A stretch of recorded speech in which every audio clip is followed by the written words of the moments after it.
It's our purpose to bring to bear the principle of common sense and rational discussion to the issues of our day.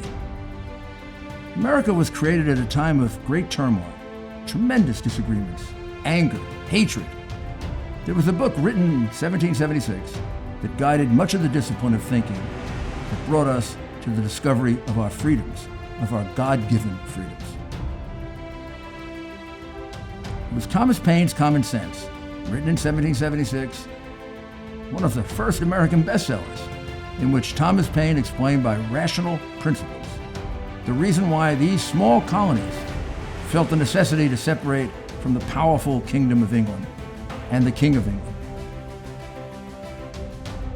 He explained their inherent desire for liberty, freedom, freedom of religion, freedom of speech, and he explained it in ways that were understandable to the people, to all of the people.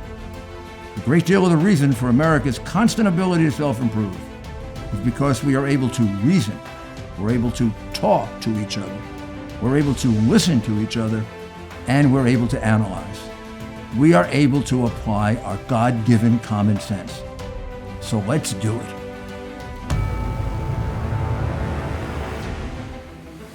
This is Rudy Giuliani, back again with Rudy's Common Sense. And today, we're once again at the Trump International Hotel. And, surprise of surprises, we have with us Eric Trump, who has a lot to do with this beautiful hotel and has a lot to do with all of the Trump properties, but also is kind of involved now in the re-election of his dad, who has been an exceptional president and has been put through. I don't think I've ever seen a president put through what he's been put through. Yeah, hell. And still has produced so much. Yeah. So last night, the convention I thought was superb. Yeah. I think the audience was probably twice what the Democrats got or better, and the production values were 50 times.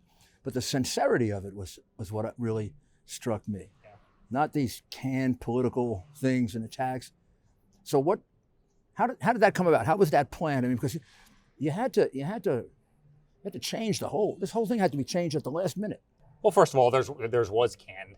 Second of all, just count up the amount of years that they'd been politicians. You know, so many of the people on that stage, right? And right. You see the Clintons, washed up swamp creatures. You see Biden, he's been a politician for 47 years.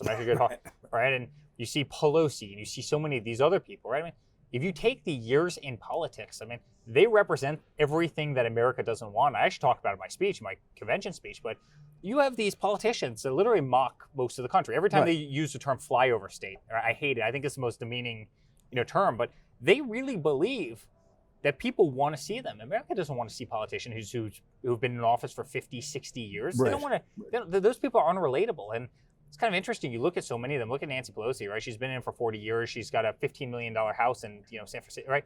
You look at these politicians, not only are they unrelatable, but people can match up how they were able to make the fortunes that they were, having been in government the length of time that they were. But, we took a very different tact. It's a lot of family, because there's no one who can talk better for their father than we can. Right. It's friends. It's people like you who've been there fighting the swamp every single day. You've been on the front lines of the attack. It's real people. It's real Americans. I mean, there's one logger who's actually at the hotel right now from Minnesota. My father saved the logging industry in Minnesota, and he's going to be talking. And he was just joking with me a couple minutes ago. That's the first time he's put on a suit in years. But this is real America, right? And that's what won my father this election. It's not the people in their little pretty studios in New York, or their white marble offices on Pennsylvania Avenue, or their studios and production centers in LA. I mean, it's real Americans who won this thing. And I just think you see a lot of that, and we want to convey a lot of that, because that's really who my father is. He's kind of the blue collar president. If you look at the election, it's the only issue really. Yeah. On production, what the president has done. Honestly, if you take political prejudice out of it, he's done everything he said he was going to do, and more. The economy turned around faster. Best economy we've had. Best economy for African Americans, for poor people. World much safer than it was. Many fewer Americans, thank God, dying overseas.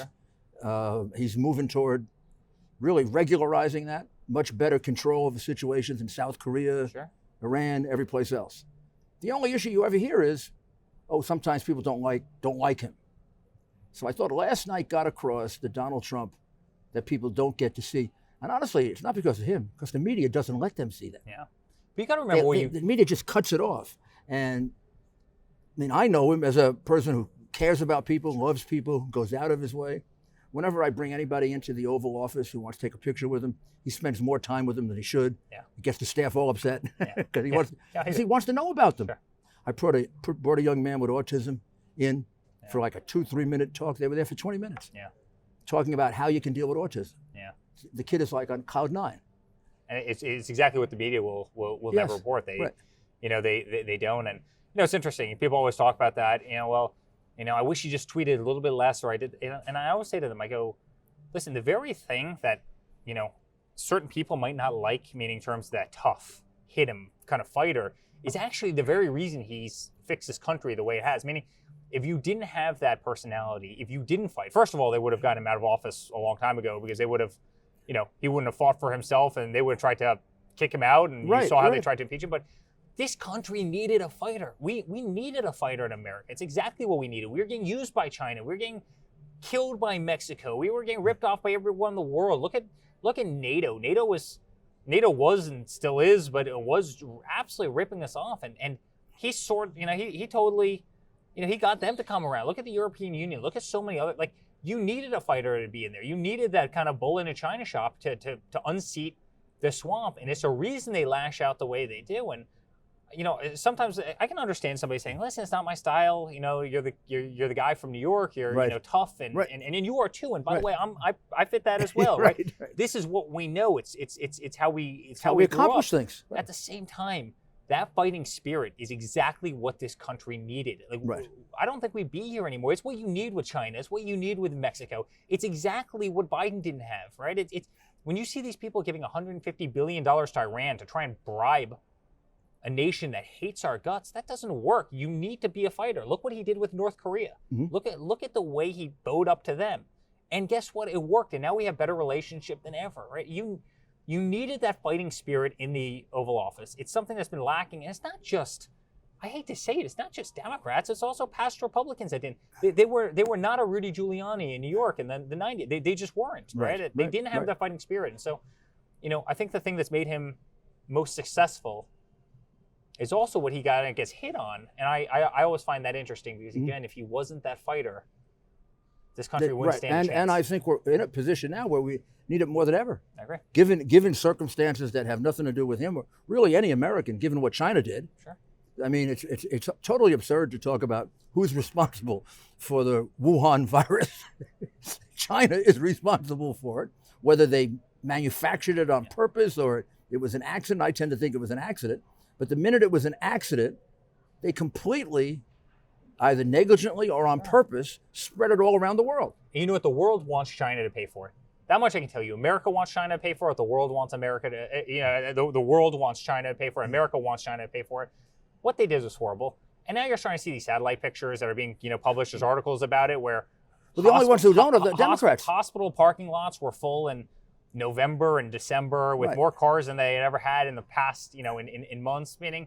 So something was happening over there, and China did nothing about it. They did nothing to tell us. And the most egregious thing is when you have, and my father's fought for this entire time. You remember this very well from the 2016 campaign. He always said, we have to manufacture in the United States, but we have to manufacture critical things necessary for our country in the United States. So then you have companies like 3M. They're a great company. They make the N95 masks. They make personal protective equipment. They're making their equipment in China, something that my father was vehemently against, right? But they're making it over there. They haven't come back, and then all of a sudden you have a pandemic, and China says, 3M, you're not going to send anything to the United States. You're not going to send any of these orders that were originally pegged. We're going to take all of your personal protective. It's actually a national security danger. Yes. And it's one of the very reasons my father said, we have to manufacture here, especially critical items that are absolutely essential, for our economy. And by the way, we need a wall, and we need border protection. And you look at coronavirus in Mexico over the last month, it's horrible. It's one of the most hit places in the world. Guess what? We want that protection. We want to know who's coming in and out of our country, and we want to be able to stop it. It's national security. And if anything, coronavirus actually proved my father right the entire time. Correct. That China was bad actors, that we should be manufacturing a lot more in the United States, and that we should know who is coming in and out of our country and be able to control that. And now we'll take a short break. I couldn't believe we were evicted from our home that we didn't even sell. Those are the words of a homeowner, Deborah, when she learned she was the victim of home title fraud. It's a devastating crime that can cost you your home. And title fraud is not covered by insurance or common identity theft services. The only folks to trust that I know of to protect your home's title is Home Title Lock. Cyber thieves have discovered the titles to our homes are kept online.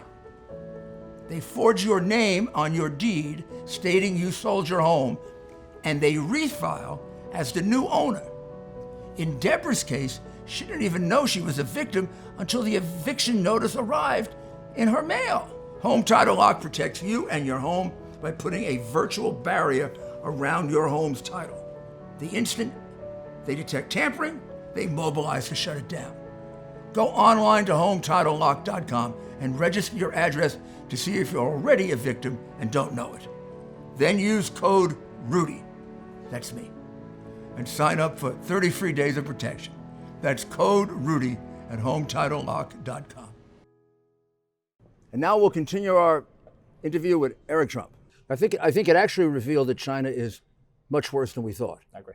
At least your father and people in the government might know that from the intelligence, but the general idea and the way in which prior administrations handled it was they were really a friend, but a little bit of an enemy. And if we were just nice to them, China was going to have a peaceful rise. They just weren't reading what the Chinese were saying and about wanting to dominate the world and being the dominant power by 2040. They weren't watching how they were building up their military and taking islands. And you couldn't possibly have a Democratic candidate who's worse in a situation as in China because, first of all, he's been weak on China philosophically, and second, his whole family's compromised by China. Sure. China put billions into the private equity fund. Rudy, if I ever did what Hunter Biden did, I'd be in jail for the rest of my life.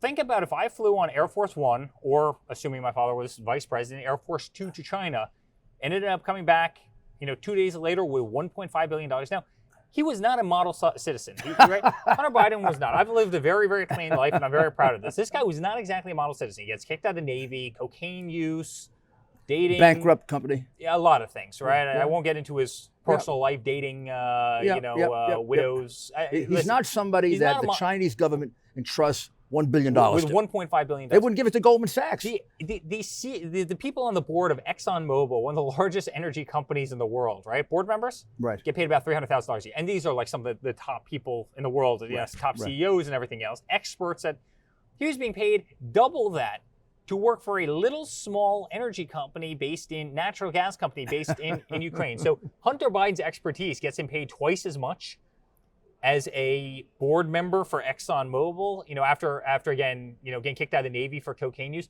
Why do I not believe the sham? And you see it. I mean, it's corruption at the highest form. But then you look at Joe Biden. He's been in government his entire adult life. He's been there for 37 years, substantially longer. I'm sorry, 47 years. I'm 37. He's been there for 47 years. Look at his house. Look at his house in Delaware, right? He's on the bay. How do you afford that house on a government salary for the last 40 years? Well, so because something's happening there, and I don't know why no one's willing to look into that. It frustrated the heck out of me. When I got the information about him at Ukraine, it was 2 years ago, long before the election. No interference with the election at all. It's about as clear as night from day that they were paying Joe Biden. Sure.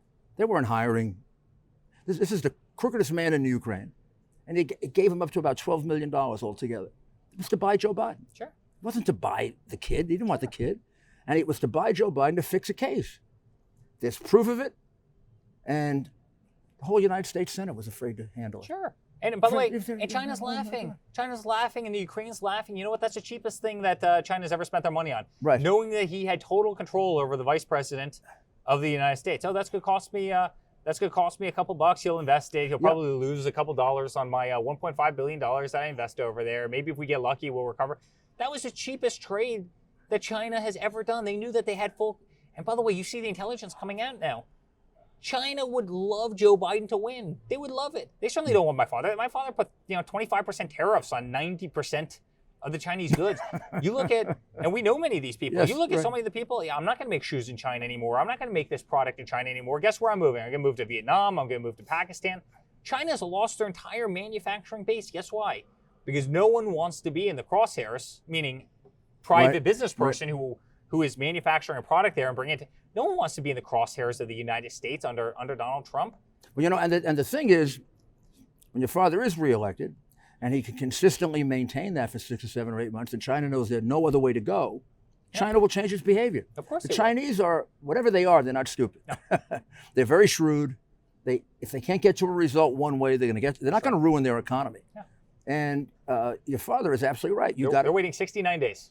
Today it's 69 days. They're waiting 69 days. And believe me, China that night on the beautiful November 3rd, you know, they're either going to wake up and they're going to be fireworks that are going to be exploding above their heads, and they're going to be partying, and, you know, the champagne or whatever they do, that's going to be popping, or they are going to be miserable people for the next 4 years because they realize that they won't be able to rip off the United States as they have. And then, by the way, this isn't the Chinese people. This is the Chinese leadership. Yes, and so many of the predatory things.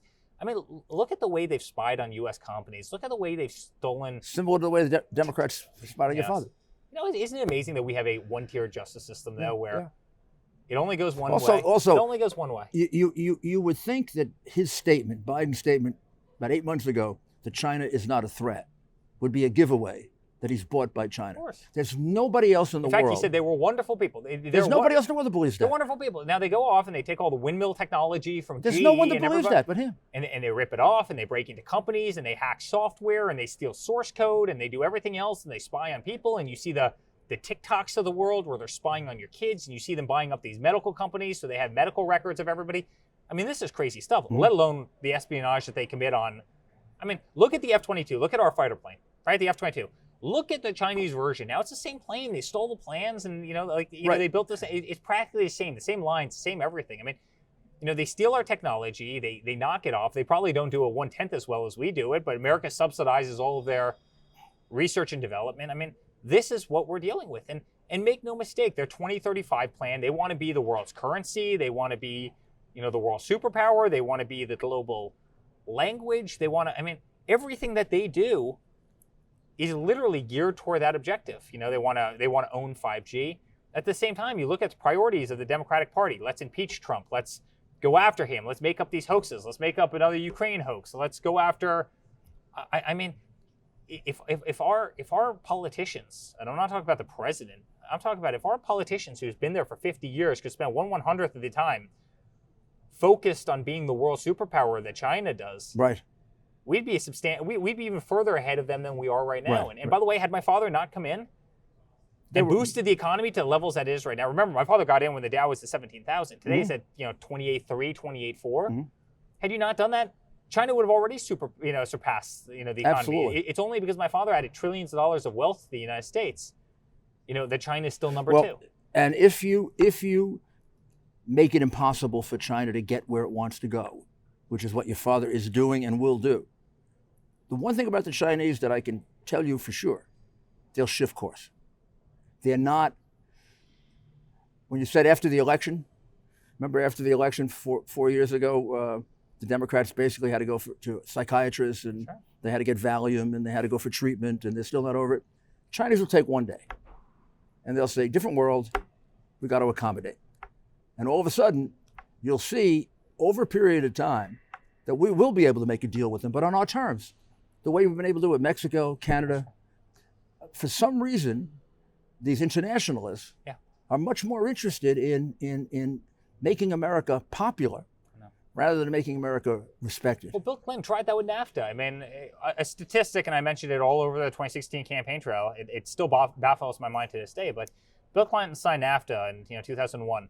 We lost 70,000 factories after he signed NAFTA. I mean, think about that number. I wouldn't have thought you had 70,000 factories in the United States. Right. We lost 70,000 factories. They went overseas. The vast majority went to Mexico and China. We lost everything. How well did that globalist mentality do for this country? It put tens and tens and tens of millions of people out of work. It sacrificed our nation. It sacrificed manufacturing and production and jobs and towns and livelihoods and our respect across the world. it didn't get us anywhere. It wasn't until Donald Trump came in and said, you know what, we're not doing this anymore. We're going to bring magic. And you remember, they were defeatist too. You look at Obama, there's no magic wand that you can wave around that's going to bring. They were defeatist in their attitudes, meaning we're not getting back manufacturing. It's gone. Trump was the guy who came in and said, you know what, we're the greatest country in the world. You know, he's been a better cheerleader than anybody in American history for this country. And that's what America needed. America needed a great cheerleader. We'll be back very shortly. Here where I live in New York City, you see people wearing these more and more as they commute. They're earbuds from Raycon. When commuting, you'll see them all over the city.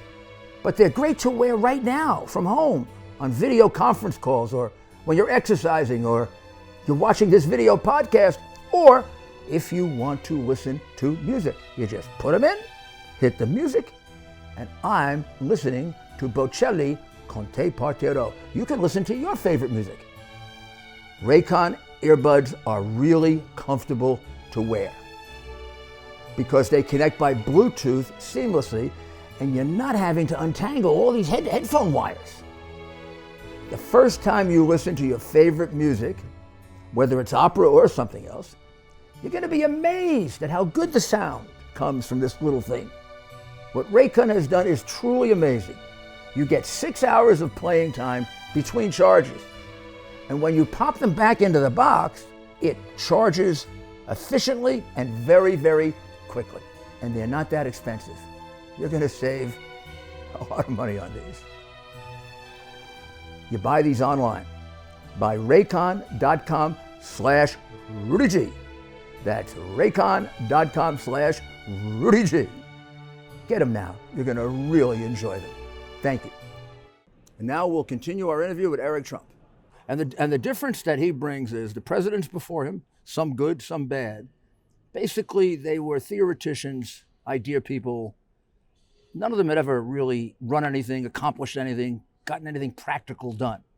And your dad brought to it the ability to get things done. That's right. And a practical common sense that we sorely need, and a toughness to get it done. So you got to get him elected. We're going to get him In elected. fact, many people tell me, and I know when you say this, you almost feel strange saying, because this is the most important election in history. Yeah. It is the most important election in history. Because I truly believe, and I've never been a conspiracy theory person, I truly believe they want to basically overthrow our way of life. They want to change our way of life. They want to change our family structure. They want to change our religious values. They want to change our government. They want to make us socialist. They want to make us just one country among 200. So many ways. It's so much of my speech tonight. And they've all written, it's written down. If you just have the discipline to go read what they wrote 5 years ago and 6 years ago, they're carrying it out. This idea of burning the flag and kneeling, that's not for nothing. That's to get us to hate our country. Yeah. It's to get us to make demonstrations of hatred for our country. And every single time the Chinese see an American flag burning, they're cheering. You know, and every single day that our kids aren't going to school, the Chinese and other countries around the world are cheering because their kids are in school and they want to have that competitive advantage over America. And you make no mistake about that. Make no mistake about that. There are plenty of countries out there that do not have our best interests at heart. It's easy, and it's easy to make that mistake because Americans like to think the best about I agree. Everything. So now how do we win this election? Well, we're going to win this election. We're going to win it. We got to stop them from cheating. And I believe that's the biggest threat to this election. I mean, you see what they're doing with the mail-in. I'll give you there's a local law enforcement officer in our town, and she's become a great friend. And she goes, Eric, I received 6 ballots in the mail. 6 ballots, right? She was married twice before, plus her maiden name. So she got, and this was a little school election. So she got 3 ballots, her maiden name, 2 of her married names. And then she had one ballot with a name that was misspelled, one that had a middle initial, and then one her actual name. She got 6 ballots to her school initiative. And she sent me a text, and she effectively said, if this is what's happening here in a little local school, what's going to happen across the country? I mean, I would say a small town has probably better records than the federal government does. That's why you have to do censuses. And right, if you had perfect information, you probably wouldn't need to do a lot of things. Right. And somebody got 6 ballots. What about the person that moves across the street to a new house? What about the person that lives in the apartment and they move in with their boyfriend or girlfriend? And so you have a ballot. 6 months ago, you had the address, and it goes to that. I mean, I can't tell you how many permutations of this. People move out of state, people die, people move from one household to the other. Then you look at states like Nevada and New Jersey, They want no email verification. They don't want anything. You can mail it in. Some of the legal fights were, Rudy, you know about these legal fights, but they don't need to postmark it. So guess what? A state comes in. We won the state by 4%. And guess what? Three weeks later, you know how many ballots are going to be coming in to try and overturn the 4% margin or whatever it might be that we had? Right. This is scary stuff. I mean, it's scary stuff. And they know this guy does not have the aptitude to win this election. They know that my father's a better candidate. They know that he has the momentum. And by the way, we're on the right side of these issues. We're on the right side of red, white, and blue. Right. We're on the right side of the American flag. We're on the right side of law enforcement. Man, look what's happening. You would never let this happen. Defunding the police? Look what you did in New York. That was so incredible. People after 9/11, every single house had an American flag flying on it. People were proud to be American. That's happening again right now with 69 days before an election. That's happening right this second, where people are realizing that these anarchists don't represent our country and the old ways don't represent. And you see that. Look at the boat parades, right? People are flying red, white, and blue again. People are proud to be American. They're taking a stance against people kneeling for the national anthem and not saying the Pledge of Allegiance. I mean, you see the DNC the other night that took out "under God" in the Pledge of Allegiance. They made it go. Guess what? People want First Amendment right in this country. People want a Second Amendment right in this country. Well, they want that's gone. People want freedom of religion. They want freedom of speech. Religion is very dangerous to Marxists. They want law enforcement in this nation. They're want essentially a strong military, a great economy. The Democrats don't stand for any of those things. They are essentially like Black Lives Matter. The three people who founded it are trained Marxists, meaning atheists want to see the overthrow of a capitalist government, and it has nothing to do with Black lives. The only Black lives they care about are the few people they can exploit. But you lose 20 people in Chicago in a weekend, they don't care about that. Well, we just had the most heartbreaking video in New York. You saw this, and I pray that you were still mayor of that great city, and that you had a father walking, their child down the street, and somebody pulls up in a car and shoots the father right over the kid. Meaning the kid was between shoots the father right over the kid. And this is our New York, and yet we have a mayor in New York right now that's more concerned with arts and crafts in front of Trump Tower. Nobody cares about that life. It's amazing. Except us. No one cares about it. African American, no one cares about that life, and yet you've got, 15 law enforcement, officers at NYPD who don't want to be there, right, protecting an arts and crafts project of the mayor in front of Trump Tower, which somebody comes and vandalizes every single day, and they're locking these people up, and then you have the city DOT repainting the sign You've got 30, 40 people dedicated to this arts and crafts project, yet they wouldn't put on the 9/11 tribute lights. So how effective are we going to be in keeping the cheating under control so they don't steal this damn thing? We'll be better, and I think everybody has to. I literally mean it. I think citizens have to police it. I think citizens have to be poll watchers. Yep. I think they have to go out there. I think they have to volunteer their times and make sure that it doesn't happen. And it's amazing. In elections, cheating only goes one way. Look at what just happened in Paterson, New Jersey, where they're actually going to. And none of the media covers this. I think Fox covered it for about 3 seconds, but none of the media wants to cover this. They have to redo an entire. The judge ordered an entire election in Jersey, null and void, and they have to redo the election. That's how much cheating there was. They got to 26% of all ballots that came in were fraudulent. Were fraudulent ballots, and that will happen across the country. And it's one thing to see that on a little micro level. I mean, can you imagine when you zoom out to the macro and you have a presidential... Yeah, with what's at stake in this election, if it is not honest and fair, it could be. There could be a lot of bitterness anyway. Yeah. But if it's not honest and fair, we're in for a terrible time. And that's all anybody wants. Honest and fair. And guess what? If your message doesn't win the day, if for some reason you don't win the day, hey, guess what? That's on you. Right. But honest and fair is all anybody ever wants. But the notion that you can vote 3 weeks after Election Day and turn in a ballot, the notion that ballots don't have to be postmarked, the notion that there's no signature verification, that you're just going to drop ballots in the basement of buildings, it's insanity. And you have certain states that do really well. Florida is a state where voting is totally secure. Right? Wisconsin is totally secure. Ohio, et cetera, et cetera. But then you look at these other states like New Jersey, and I really think a state like Jersey, you're going to call me crazy. When you go down the boardwalk in New Jersey right now, and you see that there'll be 6, 7 tables long with Trump gear on and Make America Great hats and Trump flags. You're going to tell me and there's people it could be a Trump state? Absolutely. There's people 6 deep to try and buy garb, and then you see these boat parades in that state. You have states that are saying, I'm done with this nonsense. Every single time somebody takes a hammer or a bat but they're notorious. to a car in Portland, you're winning another Trump voter. But that's a state that's notorious for cheating, the Democrats cheating. In fact, there was a period of time in which just about every Democratic mayor in New Jersey was in jail. Yeah. So it's a really difficult state. The good news is we're going to be watching very closely. They also spill over into Philadelphia. Yeah. They bring in people from Camden. They vote in Philadelphia. Sure. And for some reason, the New York Times just lies about it. There's no voter fraud. I did a show last week in which, over the last 3 years, there's something like 4 or 5 million ballots, if you just count up the number of ballots, that have been fraudulent, questioned, 100,000 dead people voting. Rudy, I think it was Newsweek that did the story, if I remember correctly, and they had a picture. The front of the front of the story was a picture of somebody holding 5 or 6 ballots, putting them in a mailbox. Right. And then they say voter fraud doesn't exist. Yet in the state that they were talking about, that's called ballot harvesting, which is totally illegal. You can go to jail for it. So the very picture that they're running, showing that voter fraud doesn't exist, is actually breaking the law. I mean, and they don't want to say anything about it because guess what? The media is the activist arm of the Democratic Party, and I wish they tried. I wish CNN just came out and said, you know what? We're not on your team. Get over it. We're on the other team. We're going to advocate for the other team. Yeah, we're going to lie. We're going to cheat, and we're going to try to get them elected. The problem is they do that, but they actually believe that they're being fair and partial. I'd actually have a lot more respect for them if they just came out and said, you know what? We don't like you people. Yeah, and we're just going to advocate on the other side. Yeah, that's not what they do. Like they really believe that these are fair and honest people, and they're simply not. Well, it's very much the moral superiority that these left wingers believe they have. Sure. And they believe they can get away with anything as a result of it. But every fight your dad's been in, he's won. I know. He's got a team this time that's even better than the team he had last time. Yeah. Last time he almost won it on his own with 4 or 5 people. This time he's going to win it with an army that's really, really there.